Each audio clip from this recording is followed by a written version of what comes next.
தமிழ் மறையுரை பொதுக்காலத்தின் 17வது ஞாயிறு ஜூலை 26, 2026.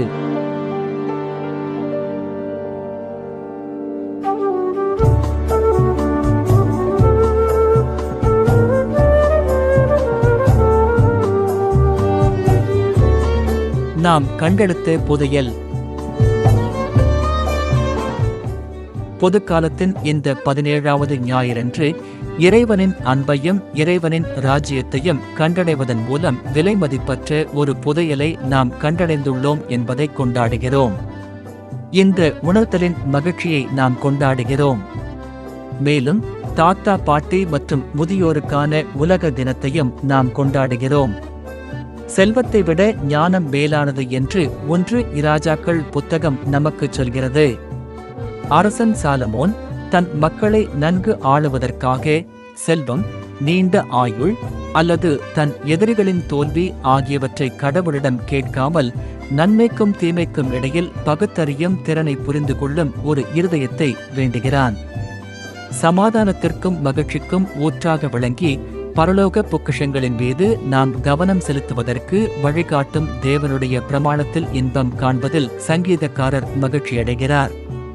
ரோமானியர் நிருபத்தில் புனித பவுல் தம்மை நேசிப்போர் அனைவருடனும் கடவுள் ஒத்துழைக்கிறார் என்றும் அவர் அழைத்தவர்களை தமது மகிமையில் பங்கு பெறச் செய்வதற்காக நீதிமான்களாக்கினார் என்றும் நமக்கு உறுதியளிக்கிறார்.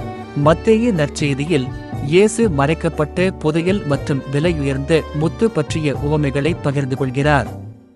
இவ்விரு கதைகளிலும் அந்த மனிதன் இந்த விலையுயர்ந்த புதையல்களை பெறுவதற்காக தனக்கு சொந்தமான அனைத்தையும் விற்கிறான்.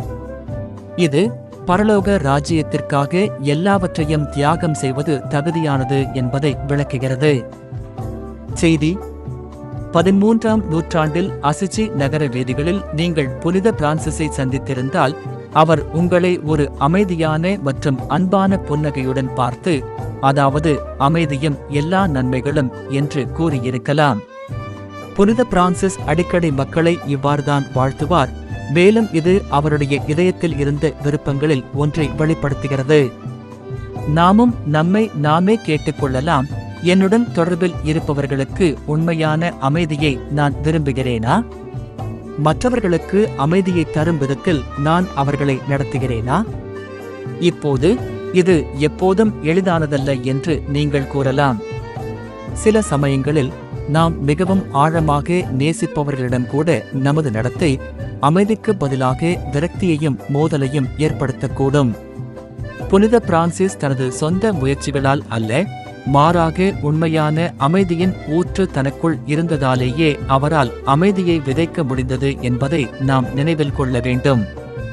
அமைதி என்பது கடவுளிடமிருந்து வரும் ஒரு பரிசு. நாம் ஆண்டவரை நம் இதயத்திற்குள் அழைக்கும் போது பெரும் ஒரு பரிசு என்று நான் பல முறை கூறியுள்ளேன்.